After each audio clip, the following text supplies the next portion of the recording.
legal team of the presidential candidate of the Labour Party, Peter Obi, have vowed to take action against the Independent National Electoral Commission Chairman Mahmood Yakubu following the deliberate refusal of the Commission to allow the legal team of the LP candidate inspect election materials in line with the order of the Court of Appeal. The court in the ruling last Wednesday refused to grant a request by INEC seeking to vary the order of the court granting access to Mr. Peter Obi as well as the People's Democratic Party counterpart, Atiku Abubakar, to inspect the bimodal voter accreditation system BVAS and other election materials. Joining us now is Mr. Peter Obi, presidential candidate of the Labour Party in the February 25th election held in Nigeria. Good morning and welcome to the morning show. Thank you. Mr. Obi, good to have you back with us on the morning show. Thank you. I'm tempted my to dear ask brother, you, Dr. Ruben. I'm tempted to ask you, how is it going? Après la guerre, as the French would say, but it looks like the war in this particular election is still on, and the race is still on. So how do you assess your journey so far? And what are you saying to your supporters and Nigerians, many of whom are disappointed with the conduct of the process so far? Well, my dear brother Ruben, my first question is to thank you for always inviting me, being there for Nigerians, thank the Arise facility for what they've done. My first is to thank God Almighty for His keeping Nigeria, protecting it, and blessing it. Thanking the good people of Nigeria for their interest and participation in trying to build a new Nigeria. The journey so far has been very tough. But that is what is expected. It's been difficult because you're trying to change what is there that hasn't kept us where we are. So it's going to be difficult. But if you look at the last election, as you know, it's probably the worst election considering in this particular republic, considering the 2022 electoral law, which was meant to improve our overall election process, and the continued and consistent promises of the chairman of INEC that this is going to be the best thing that has ever happened to Nigeria and everything. And you could see it in all the editorials, in all the international newspapers from Financial Times, The Economist, Wall Street Journal, everybody, including Chatham House, where even the chairman was there. He has questioned the rating of the country. And for me in particular, it's one of sadness. 63 years after Nigerian independence, we can't conduct simple election. Talk less of any other, just election. That's what all the promises. And it's not as if we're too big or too this. The world's biggest democracy, India today, have about 900 registered voters. In their last election, 67% participated, over 600 million, which if we look at our 24 million, that's 25 times our size. Yet the infractions were less than 5%. In our own, opposite is the case. However, my appeal to Nigerians is to remain, to my obedient family, to Nigerians is to remain calm, remain prayerful, for our country, Nigeria. We have no other country except this one. And we will go through all legal, peaceful means to bring a new Nigeria, where everybody will be happy and proud to say, I'm a Nigerian. All right, I'm glad you talk about to remain prayerful and to remain calm. And the reason I say this is that some prominent Nigerians, church leaders, traditional rulers, and high net worth stakeholders are saying that though there are several infractions, the outcome of the election is the way God wants it, and it should be allowed. So on one hand, you're saying remain prayerful and calm, but we'll still go to court. Others are saying for the peace of Nigeria, remain prayerful, calm, and accept this as God's will. What do you have to say to that? Well, I'm very respectful to prominent Nigerians, especially church leaders, traditional rulers, and all that. And I remain very respectful to them. And I think they should be respected for what they represent in our society. But I disagree with them. What they're actually preaching is the problem of Nigeria. The problem of Nigeria is accepting wrongdoing, accepting what is unacceptable. That is using God's name in vain. That's not what God said. God said, do not use my name in vain. So what they're saying is not God's wish. It is not God's plan for Nigeria. So why don't we accept that the 133 million Nigerians who are poor is God's wish? Why don't we accept that 95 million Nigerians living in absolute poverty is God's wish? It is God's wish that you don't have electricity. It is God's wish that our children are kidnapped. It is God's wish that we have collapsed primary health care, leading us to be the country with the highest infant mortality. It is everything happening. It's God's way. Not what God says. No. God's wish is when you do the right thing. And in the end, it is not. This election was predicated and planned. And we have clear laws about the conduct of the election. If it was followed, if these results were uploaded from the booth, polling unit, like they said, to the server and everything, we won't be here. I won't be talking about it. It would have been concluded in a matter of hours without anybody arguing about it. But it is not God's wish that you do the wrong thing. It is not God's wish that you go and rob a train and make money and start sharing it. It is not God's wish. This is what is killing the country. People come here, take public money, and then go and give it to people in the church and treasure, and they say it's God's wish, and start giving them title in the church, title in this. That is what we are fighting. That's what we want to stop. We want God's wish to be truly God's wish. And that is when we do the right things, and God gives his blessing. What we are doing now is why they come. What do you tell the young ones growing up? That is God's wish that you steal? That is God's wish that you conduct a wrong election? So tell me the difference between those of us who are doing this and the armed robbers. What is the difference between us and the trained robbers? Let's be sincere with ourselves. That's why it's God's wish that somebody came to your station and said he knows a governor who have 22 billion naira stacked, and nobody is asking about him. But we are stopping young people who are carrying computer and questioning them and calling them names. That's not God's wish. God wishes something better.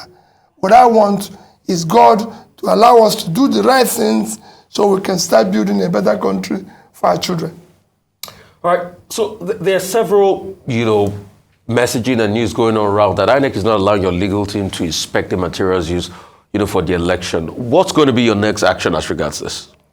Well, INEC is a public institution sustained by taxpayers' money, including you and me. And I believe there's law about public institutions. If there's anything, they should be open because they conducted the election. Is that everywhere? If you do something and people are not satisfied, it's for you to open up yourself. This is not the first time I'm going to court with INEC. And since 2003, I've actually, I would say several times, I've had to challenge INEC result.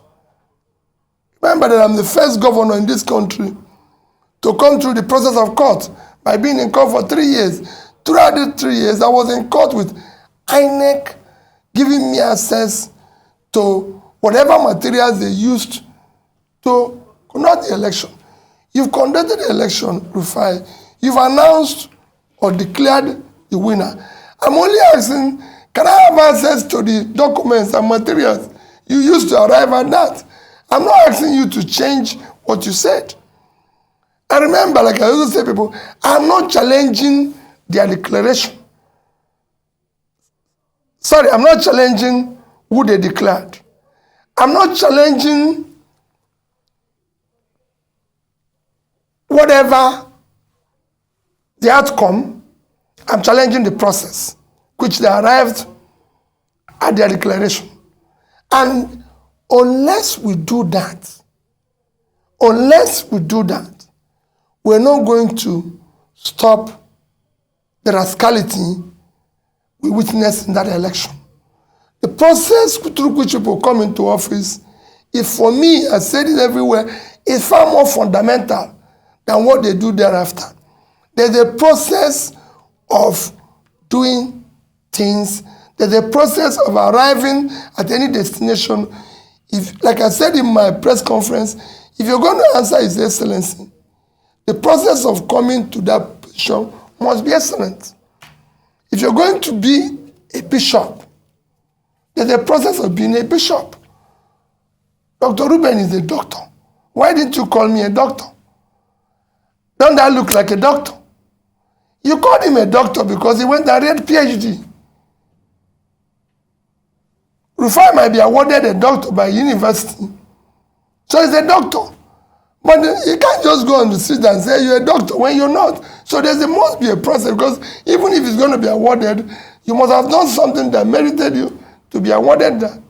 Or you must have, like Ruben, went and read PhD. Otherwise, we're all doctors. So a process is important. All right. So what would you be doing next, really, if they're not granting you access to this? We'll follow the law. We'll go back to the court and say, what you granted, these people are not obeying. We're not going to be, for me, we'll do whatever is necessary within the law. Whatever we're going to do will be for the interest of the country. But they will give us access because they pronounce and declare somebody. So we must have access to the process they arrived at that. Since February 25, there have been reactions to your participation, to your role, to what you represent. Governor Nyesom Wike of Rivers State says you are the hero of the entire process. And what is his explanation? His explanation is that you stopped PDP from winning in the traditional places. And that for doing that, as far as he is concerned, and for making Southern presidency possible, you are his hero. Festus Keyamo, spokesperson of the APC, also waded into the matter and said, in fact, that you have served your purpose in this electoral process, that the purpose that you were to serve was to help make Asiwaju Bola Ahmed Tinubu president-elect. That's his own reading of it. He says, because without you stopping the PDP in their traditional states, Bola Tinubu will not have emerged as president-elect. Number 3, Reno Omokri, who is a spokesperson for the People's Democratic Party, says, well, APC may have rigged, but that Mr. Peter Obi was the perfect rigger in that election, and that you rigged in the Southeast, that he is surprised that a candidate will be reporting 97% of the votes from certain states of the Federation. Of course, Atiku Abubakar, presidential candidate of the PDP himself, had admitted that your leaving the PDP hurt his chances in that election. What do you say to these general comments on your presidential race? Well, Ruben, my first reaction generally is that I contested the election. I wasn't contesting it to help anybody to win. And I continue to say that even the declared winner did not win. You might have been declared by whatever means, but you've not won the election. Ruben, to win is to win the people. Democracy is government of the people, by the people, for the people. That means if you must win the people. But if you don't win the people, you've not won. And I can tell you, the last election, the declared person did not win. However, that is what we're challenging. The rascality is what we're challenging. On the various comments, let me use the issue of Reno or mockery. Ordinarily, I won't comment on anything because I only comment on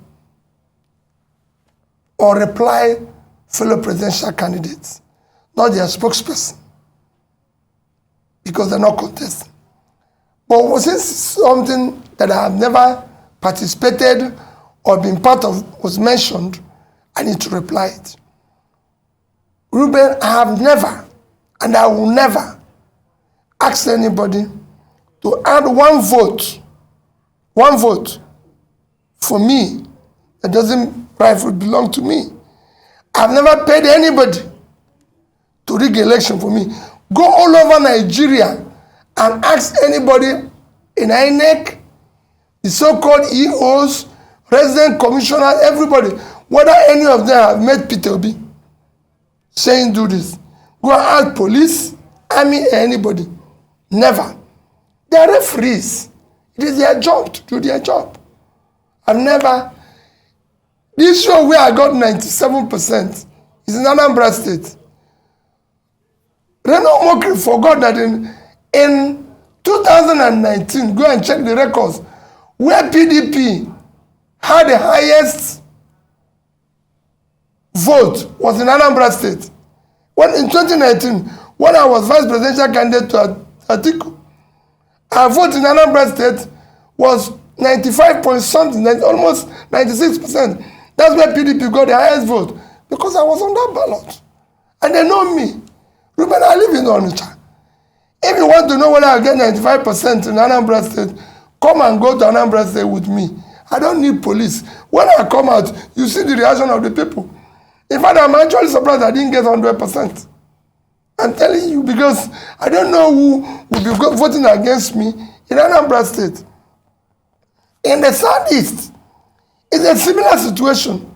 People know me. People know what I stand for. People know I've kept to my promises. People know I've kept what I've said. It's a simple thing. It's like people go about and say, oh, he got votes in Lagos because of the Igbos. Remember how many Igbos live in Lagos? I got more votes from the indigenes in Lagos than those who are, you can call visitors. Are the Igbos in Nasarawa? Are the Igbos in Plateau? Are the Igbos in Abuja? In Rivers, where you know that the governor came out against me, is everything. I said, if the real vote of Rivers were counted, Ruben, I won. I have over 50-something% of the vote. The other two parties were sharing the order. And it was, I won in Asoro. So, will you say it's rigging? Which machinery do I have to rig? I have no councillor, I have no local government chairman, no this thing. I'm not in control of police. I don't even know any DPO. So which machinery will I use to rig? How will you do? They are the ones who I believe in this. What they are doing is what I'm trying to change. So those who say you have satisfied what I came for are part of the people we're trying to change. All right. Okay, so let's talk about the obedience movement, especially post-presidential election. Now, what some of your candidates under the Labour Party umbrella vying for governorship, of the role of governor, is coming under that umbrella of the obedient movement. And some people have said that, say what you may about the presidential elections, something has changed, something has happened, there's a force. And that was driven largely by the obedient movement. And so the question post-presidential elections is, how are you going to leverage that power, that force, so it's channeled to what you want, your beliefs, your ideals, your values, because it's also very easy for such a force to be misdirected, because there's such momentum, passion behind that movement. How would you leverage that? Number one. Two, to channel it towards the governorship elections. We have Lagos GRV, we have Mr. Ken Pella, who came from Delta State, and a few other principles like that in other states. Then beyond that, on a lighter note, you're known for, you've just reconfigured the term beavers. So it's originally called Bimodal Voter Accreditation System, and you've now called it Best Values Acceptable to Society. Please Basic values, sorry. Acceptable to society. If you'd like to shed more light on that on a lighter note, it would be great. Well, let me start with the obedient movement. Because Nigerian politics have been largely transactional. When we were starting this, people didn't believe what we were trying to do. The consequence is that we didn't have candidates for governorship in most of the states. Because being a transitional thing, people who like to be where things are being shared. So nobody believes that a party without councillor, local government chairman, can come up and become something. So we didn't have, in most places, candidates. In few places, we were able to have candidates, some of which you have mentioned now, who are, I can say, are first-class candidates. You just mentioned two of them, and I believe and I support them that they should be supported by the obedient family and the people, because they will do good work. If you take Jarvi here, young man, excellent background, good education, you can have better than somebody who have a degree in MIT. So these are the quality. In some places, we're going to work with some good candidates, because there's some places where we don't have, if you look at my southeast, we only have candidates in 2 states. We don't have in Iboni. And some other places, in the north we have in Plateau, we don't have in Zamfara. So there's places, there's a few of them, and we're urging people to support. And where we're going to have partnership, like if you go to issues like Cross River State, where we have someone like Professor Sandy Ono, the senator, running under PDP, which we are considered an excellent candidate. So we support them. For me, it is about having competent, credible people who have proven integrity and track record that can do well. It's not just about saying, it must be Labour Party always. No. Where we think we have good people, we support them. And I'm supporting them. Where we think we have somebody better. And the same thing is what I preach to people. Don't say, because this is... With time, we will build this institution and ensure that everything we are doing is the right thing. But it's not going to be overnight. So for me, I want people to, in states where we have good candidates, we're going to support them. We're going to make sure it works. And where we don't, we'll be honest to the people. Because what we're trying to do is to build a new politics that will thrive on character, competence, capacity, and compassion, and telling people the truth always. That's why I got 95%, 97% in Anambra State. Because everything I said, I did. Where it's impossible, I told the people the truth, not telling them lies. I counted for their money. When I said the beavers should be basic values acceptable to society, what makes a society is values.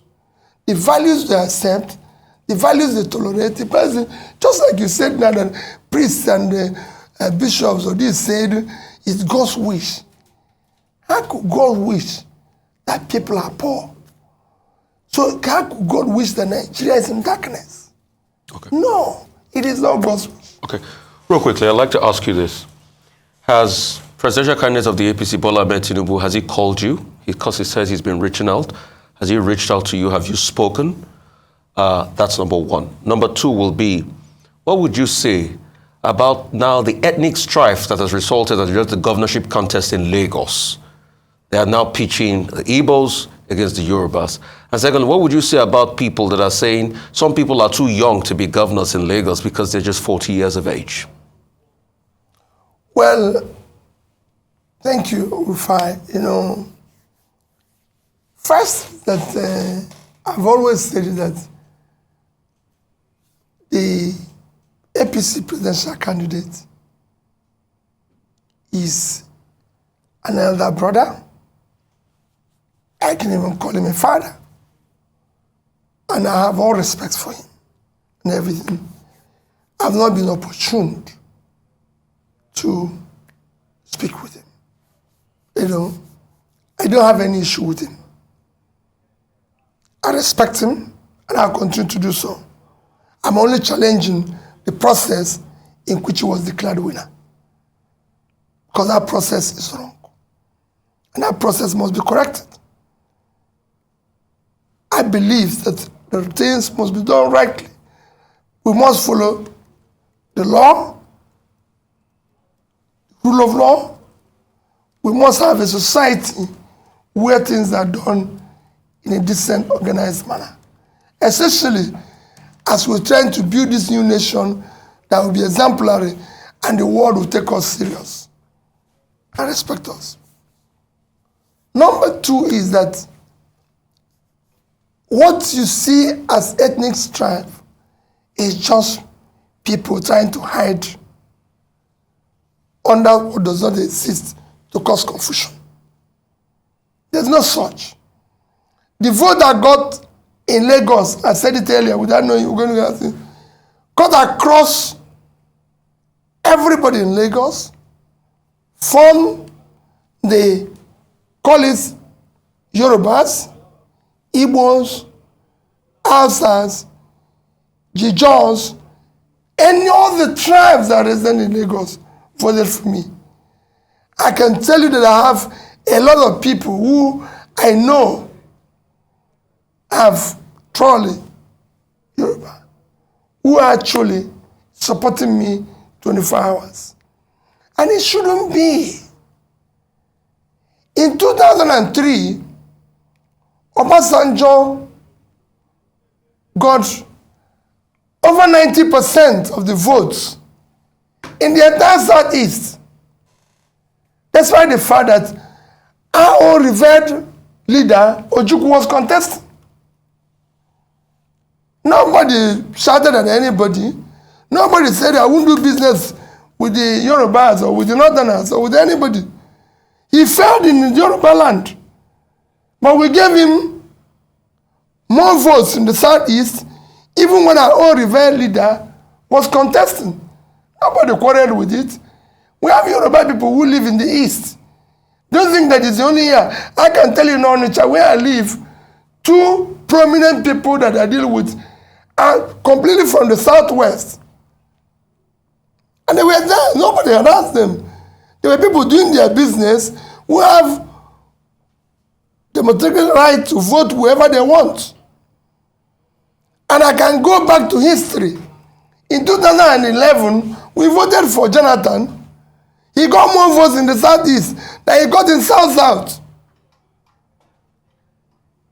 When Abiola contested the election, he had more votes in the Southeast. Even when his vice presidential candidate is Muslim from Kanu, and, no, sorry, from, I don't know where Kingi became again, maybe from the north. When Tofa had an Igbo man as vice presidential candidate, a respected Igbo man, yet Abiola won. And when that election was annulled, Go and check the principal and people who actually lost more in Nedeco. It is the Igbos. We lost more in Nedeco. It is the RAF of this whose business were ruined. Go and check it. So when people bring what is not there, so who are those who voted for me in Abuja? Were the Igbos? Nobody got 25% in Abuja among the two parties. Is it the Igbos who voted for me in Jos, in Plateau? Is it the ones in Nasarawa? Is it the Igbos in occupying Nasarawa? The governor of Nasarawa said I won't get 10% of the vote in Nasarawa. The governor of Kaduna said I won't get 2,000 in Nasarawa. In Kaduna, I got 300,000. So let us not, at 300,000 Igbos in Kaduna. So where does this start? It's just people, I'm appealing to people for the interest of Nigeria. Today, we have a Pakistani as mayor of London, an Indian as prime minister. And they are doing far better than we're doing. In this place that is not even working, we're still trying to divide ourselves based on, and that's what we're trying to remove. It is this rascality, it is this structure we're trying to remove that brings this hatred, which we must remove in this system. So that the system can work. When people can no longer compete based on character, competence,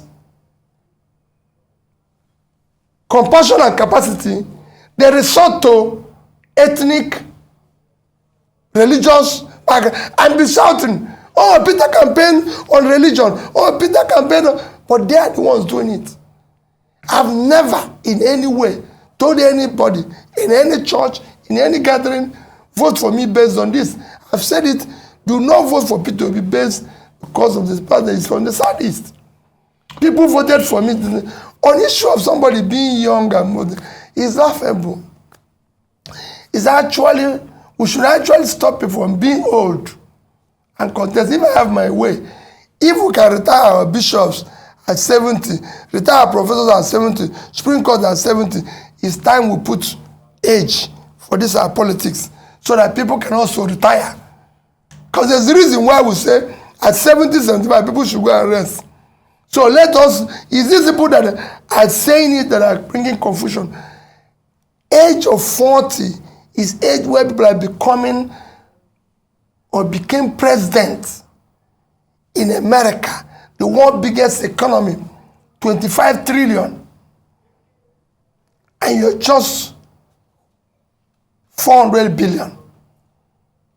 And you're talking about age. That is the right age, the right background, the right education. Mr. Peter, we've been talking about the presidential election. But your party, despite the criticism that you had no structure, you had no representation in the National Assembly, ended up getting into the National Assembly. 6 seats in the Senate, 34 in the House of Representatives. I would like you to comment on that. And then second, this issue of INEC not allowing you access to inspect election materials. Now, Yusuf Tanko, the spokesperson, chief spokesperson of your party, has now served notice that INEC was duly served a CTC copy of the court order on March 3. INEC was reminded on March 6, and that the only option now available to the Labour Party is to picket to INEC offices nationwide in a peaceful protest, he says. But has it also occurred to the party to seek the option of going back to court to make it clear to court that INEC is guilty of contempt, is contemptuous of the court order, or the only measure you want to adopt is that of the peaceful street protest to INEC offices? Those two issues. Thank you, Dr. Abati. We'll apply both. Because you have a situation where you cannot even imagine.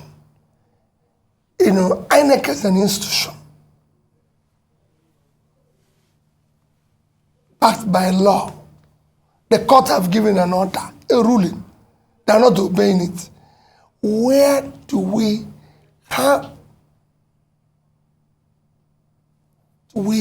start to build a nation? The most important ingredients of what makes a nation is the rule of law. And I said it when I was campaigning, that we must govern by rule of law. Ruben, the biggest contributor to the Western economy today, in terms of GDP, in terms of their growth, is intangible assets called rule of law. The reason why people want to live in America, in Britain, in anything, is not because things that happen here don't happen, but because if it happens, you can seek redress in court and it will be obeyed. It's because if you call police, it will nothing else. Nothing else. I have somebody who told me an interesting story. He said he had a wife in Nigeria, and he would shout at his wife, do whatever he likes, and then suddenly something happened and he went to the UK and he shouted and the wife called police, and police came and he was still shouting in front of police, and the police told him that he shouldn't come near 1 mile radius of his house because of the way he's behaving. You didn't remind them that he paid dowry as a Nigerian. He told me, said, all he wants is to go back to Nigeria with his wife. Why? There's law and order. And that's what we are lacking here. Ruben, we must live in a society that is organized. Today, with the way Nigeria is, considering how bad things are economically, what the world expected of us in 2023, there was so much expectation, is to have free, fair, and credible election where the new government will come to start. When you talk about people say low-hanging fruit. The number one low-hanging fruit here is to start governing by rule of law. If you start it, you start changing this country. And that I'm committed to. And I urge INEC to please help the country. The image of the country today, our strategic importance in Committee of Nations, is being put into question by all this rascality. National Assembly elections and how you intend to leverage on for that me, victory. I thank God that we're able to get the number of seats we received. I hosted the candidates after they received their certificate and urged them to know that we are committed to a new Nigeria. And we must do things differently. We must support what is right. We must go there to work hard and everything. And I'm sure they will. We also said we'll have a retreat after this. Ruben, the things we need to do going forward for Labour Party, for them, we need to build a democratic institute that will be able to teach people what their job is all about and what they're expected to do. It is not just you've won an election, it is now time for you to be part of the confusion that exists, to make it transactional. We now want to leverage and talk. We're talking with different organizations, different countries that can help us to build a proper democratic institution that will teach our people, including me, what governance is all about. All right, great point. Now, I just want to ask, following that you received or you hosted the 40 Labour candidates who emerged winners for the National Assembly elections, So people have asked the question, or some of your critics have asked, that if you're celebrating the National Assembly elections of victory, is it not the same process as with the presidential election? Because you're saying that what you're going to court for is to challenge the process by which the president-elect was declared winner. So is it the same? Why have you accepted the results of the National Assembly elections in favor of the Labour Party candidates and not accept the same process, as it were, that also had the president-elect emerge as winner? And the second part of the question as well is that there are also questions around your support of gubernatorial candidates. So a case in point is in Enugu, where you have Chijioke Edoga and Frank Oweke Jr. of ABGA Party. There seems to be some, lack of agreement in your party as to who to support in that state. I'd just like you to clarify that today. Okay, very, very good question. Let me tell you in Enugu, let me start with the issue of Enugu. The issue of Enugu is because the Aisha Yusuf tweeted in support of Frank Oweke. Let me clarify to you now. The obedient movement are not necessarily Labour members. You have to know that. There's so many people in the obedient movement who have nothing to do with Labour Party.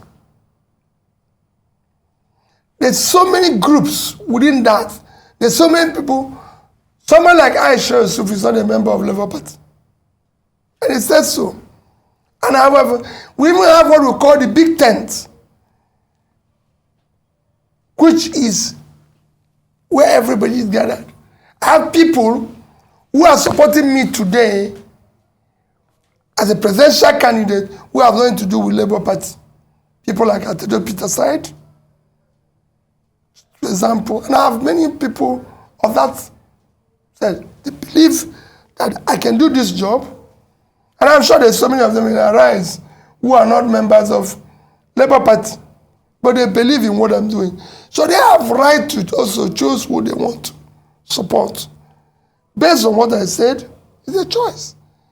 But as a Labour Party, which I'm a member, and again the party is far more supreme than any individual. I'm just a member of Labour Party.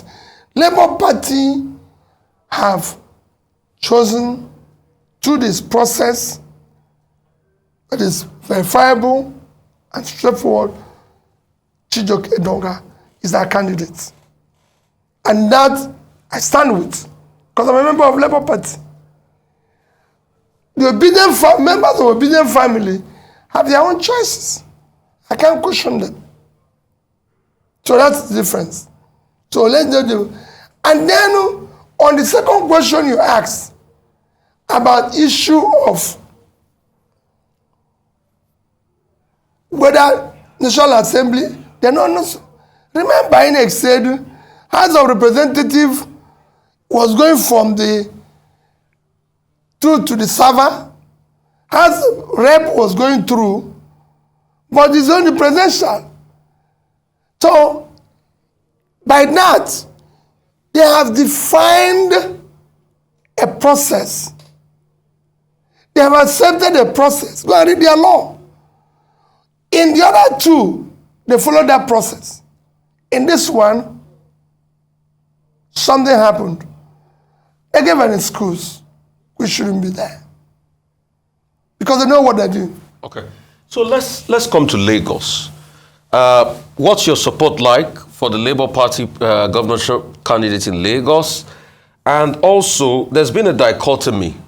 In fact, at some point, they were saying there was going to be a possibility of the PDP, Labour Party, and a couple of other parties doing a deal in Lagos, but that has not fallen through now. There's also the Jandor factor. Jandor has been saying he's fought, godfatherism with the APC and all of that, that he was thinking, this was the time of the PDP. He's come here to argue a couple of times that most of the votes you got in Lagos were also PDP votes. I mean, what do you say about that dichotomy vis-a-vis your own Labour Party candidate in Lagos? Another question I'd like to ask you is this. In this our country where rule of law has been put on the background, that people don't even obey court judgment again. It might sound like a funny question, but in a case where a court judgment gets in your favor, maybe in the Supreme Court, and it's not obeyed, what happens? Because that's the kind of dichotomy and anarchy we've put on the land. And this your newfound friendship with the PDP. Are you people challenging this together? Have you been talking to Alhaji Atiku Abubakar? What have you people been saying to each other? Because both of your vice presidential candidates had a joint press conference together. Well, let me say this. There's no partnership between Labour Party and the PDP. Both of us are challenging a process that is wrong. That is acceptable. The process is wrong, and we're challenging it because we're all participants. It's like there's several people are involved in a competition, and it goes wrong, and they come together and say, it happened. There's so many court challenges all over the world where maybe if you see the abroad where somebody have raped one woman, he went to court, several others who were raped by the same man comes out. They're not acting jointly, but because they have been a victim of the same man. But both of you are saying you won the election. No. Alhaji Atiku Abubakar is saying you won the election. You two are saying you won the election. No problem. That is why we want to check the process. It is not the process that will say who actually rightly received the highest number of rightful votes cast in the said election. Because what is important is who received the highest number of rightful votes cast in the election and who has the spread. So if we do the right things, this is what we are claiming now is because of the confusion that was deliberately created by INEC. If they had done the right things, we won't be here. Nobody will be arguing. Like I said, I have my respect for Atiku. My respect for him remains as long as I live. He's a respected elder brother. You've been speaking to him? Of course. As regards this election? No, not as regards the election, but any other issue. We have always remained close. He's my respected elder brother. On issue of Nigeria, we are two different candidates. I'm committed to a new Nigeria, committed to doing things differently. And my commitment is total. But my commitment does not in any way affect my respect for him or Tinubu. I will remain respectful to them. On issue of Lagos, the Labour candidate in Lagos remains the best candidate. Is through and thorough Lagosian, from a family that everybody is well known. His educational background, his age, everything is not in question. And he has the right age and the right energy. And I support him 100%. So do I do whoever Labour candidate that will be choosing through the right process. I told you here that we don't have candidates everywhere. We have maybe 5, 6, or 7 candidates, and I support them. Wherever you see me not supporting our candidate, Labour Party, especially our chairman, must have maybe worked with them in partnership or somehow to be able to achieve what we achieved in the last election. And Labour as an institution is bigger than me. And I respect and take the ratings of the chairman. Because we want to build institutions, so it will work. Even if I'm the leader, I believe in the institution, and I must respect the institution. Not some of the rascalities I saw in other parties that makes it not work. Because people think they're bigger than the party. I'm not bigger than Labour Party. Labour Party remains bigger, and also whatever directives. So I assure you, we support GRV, and I can tell you, he's a fantastic candidate. Okay, Mr. Obi, here is a friend of yours. I don't want to name him on television. Responding to the point you made about age. Maybe you want to clarify that. He says, remind Peter that if he's going by age, at 63 years, he himself isn't qualified We should be talking about credibility and the characteristics of leadership, irrespective of age. 63 years.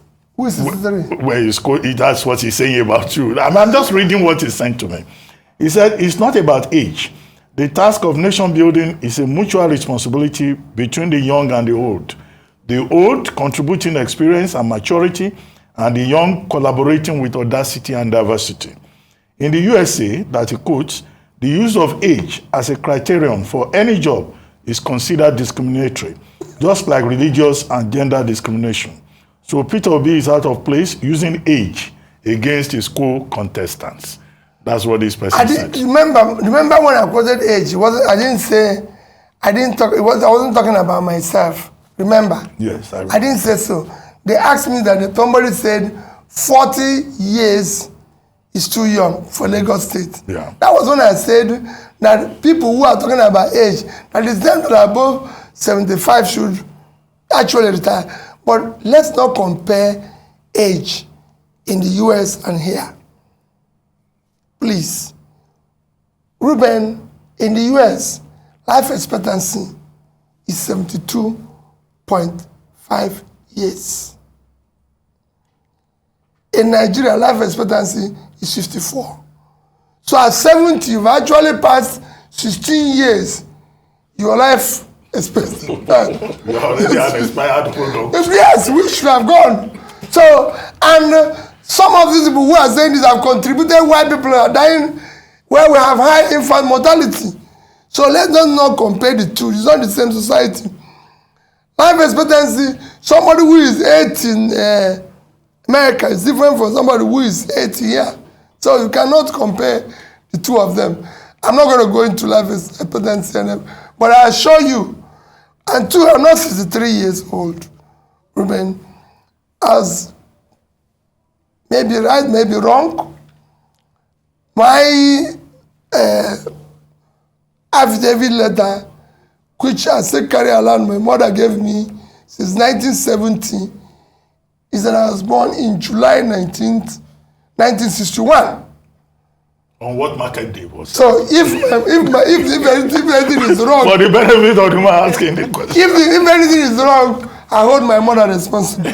But she's been a wonderful woman. I didn't have the privilege of my father giving me any, so it's my mother who gave. So if you follow it, Ruben, I'm still going to be 62 in this July. So I'm not splitting, I'm not comparing the age and all that. But I assure you of my commitment is, and I listen to what he said, we need experience of age. But the age and the old have not used that experience. Rather, what they are doing is claiming experience in failure. They've not used it to progress the place. Rather, they tell you, do you know I've been doing this for 30 years? And so what? The place failed. How can you claim experience in failure? If you have been doing it for 30 years and we're in this mess, then you should actually cover yourself in shame. Not saying, I've been around for 20 years. Thereby, it's my entitlement. No. You have to claim entitlement where things are progressing, where things are going well. And that's what it should be. Okay. Now, one of the reasons why the age conversation has come up, particularly with Gbadebo Rodsvivo in Lagos State, is also looking at his political experience. So beyond just his biological age, what some people have said is that he doesn't have that political heritage. He doesn't have that experience in governance and public service. I'd like you to speak to that, please, because it's beyond age. It's also the fact that, so you talked about the fact that he went to MIT, fantastic, Ivy League school. However, they're saying that if you're going to, govern a diverse, cosmopolitan city like Lagos, you would need more than an MIT certificate. What do you have to say to that? Which experience? When they talk about experience, my sister, when I was campaigning to be governor of Anambra State, I've never worked in government. I've never had anything to do with government. I was faced with the same thing. I was his age. I was just about, I started campaigning in 2003. 2001. I was just 39. By the time that the election took place, I was 41, 42. So I was at that age. And it was the same thing. People were saying, hey, who is he? He has never worked in government before. He has not done this before. The only experience they can claim is the same experience of corruption, experience of stealing, experience of doing the wrong thing. In fact, at times it's good to bring somebody who doesn't have that experience so he can clean up the mess. I came in without that experience, and when they wanted to teach me that experience, I told them they are wrong. I recall telling my people to ask me, why will government of Anambra State have a lodge in Abuja? They said, because every state have it. I said, well, we can't. The government doesn't live in Abuja, so shut it down. Why would this one happen? Why is government going to have 18 guest houses? They said, because that's the government, because you have guests. These are things we shut down that made us have the money to do the work. So the experience they have is the experience I'm trying to remove. That's the structure that I'm telling you about. What you saw is challenging now is the structure that we are saying we have no structure, we have no structure. That's the experience. As far as I'm concerned, he's at the right age, the right energy, the right educational background. Whatever there is that you think is lacking, because of his exposure and everything, he will be able to read it. A job of a leader is always listening and learning. Okay. And I did that, and we succeeded. Listen to the people, do what they want, prove your integrity, and look at your background, where you're coming from. Remember that if you steal, it's going to show in the alumni listen of MIT that you're not a thief. Okay. Okay, real quickly, so just to get it clear, you were born in 1961. That means you're going to be 62 this year. Yeah. Secondly, I'd like to ask, what is now the level of your relationship with Governor Soludo of Anambra State? Because we remember the brouhaha about the letter that was written then. We remember all that transpired. And the fact that the words were, oh, you are not prepared, you are probably going to hinder, you know, the Igbo chance and things like that and all of that. And what's your reaction to people that call you an Igbo presidential candidate? I win only 2 states. Eh? I win only 2 states. You said you win only 2 states. Yes, but you've won more than 2 states today and you're challenging further. So what's your reaction to all the things Governor Soludo said? And what would you like to say to Governor Soludo now if he's watching with all of this that has happened? First is that Governor Soludo remains, number one, my respected elder brother. Always. He's my governor, so I respect him as my governor. And I always remember in prayers that he governed the state very well, because at the end of the day, I live in Onitsha. If anything goes wrong, it affects me directly. So I always remember him in my prayers, and I always wish him well. We never had any agreement. His political understanding or his stand does not in any way affect me. We're family, and we remain family. And I will never in any way make comment and everything. What he said, like I said when he said it, that he's a professor and a trader. So 2 of us have different ways of reasoning. You can't expect a professor, a trader to be thinking like a professor. Neither will a professor, but that's where we are. So there's no problem between the 2 of us. We are friends, and we remain so. Well, for this... On the other, it's what you mentioned about the issue of age. I'm not against age. If you're 70 and you're healthy and everything, I only said age should not be used, especially to talk about inexperience. I'm also saying that age at certain times should be used to say you can no longer physically, because the job requires physical energy. I can tell you, go and ask those who know me very well, I used to travel to London and back here 3 times in a week. I arrive in the morning, come back in the evening, arrive in the morning, come back in the evening. Today is not possible. I was doing it when I was 30s, up to 40. Today, I probably need to break it. So if I get to 70-something, it won't be the same thing.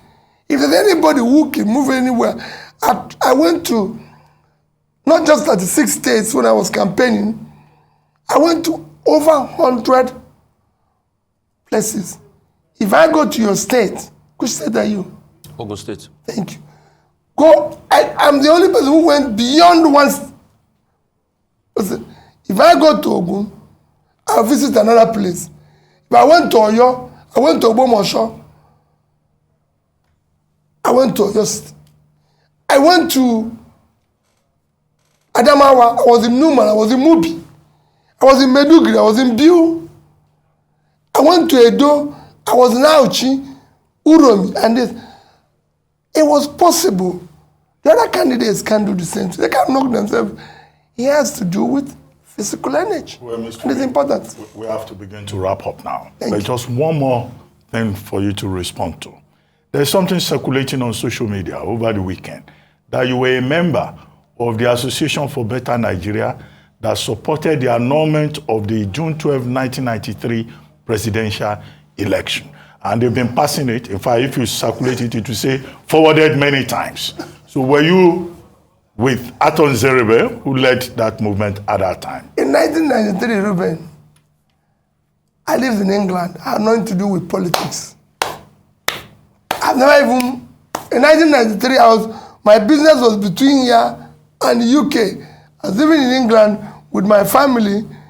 You know, if you want to know, my son was born in 1993, December, and go and check his birth certificate. He was in England. It's today, go and check it very well. So my daughter, go and check, there were primary schools in England. They can have little people who are in primary schools in England, and I'm in Nigeria, doing better Nigeria. Well, my wife lives there. So who are they living with? So the people do all sorts of things. I was not involved in politics. Never even voted as at that time. You know, I was actually probably a businessman contributing to building a better Nigeria, involved in supporting Nigerians in different areas. Just like I said, I supported Abiola when he contested because I listened to what he was doing, and I was doing so in my capacity in different ways. And when he failed, they started Ndeko. There's other people who are involved in it, like Raphobia, whom I mentioned, or Leighton and who will tell you they know me and everything. So I don't know what they are talking about. It's not me. Maybe they're just faking. You know, they come with all sorts of lies here. They say, oh, he's doing this. He asked me now about issues of Lagos, and I've said there shouldn't be ethnic tension. People should go out and vote for Badebo. It's the right candidate. Like they go out and vote in other areas, even where I mentioned that if you have competent people in other parties, vote for them. Okay, on that note, we'd like to thank you very much, Mr. Peter Obi, for joining us today on The Morning Show. Thank you very much indeed.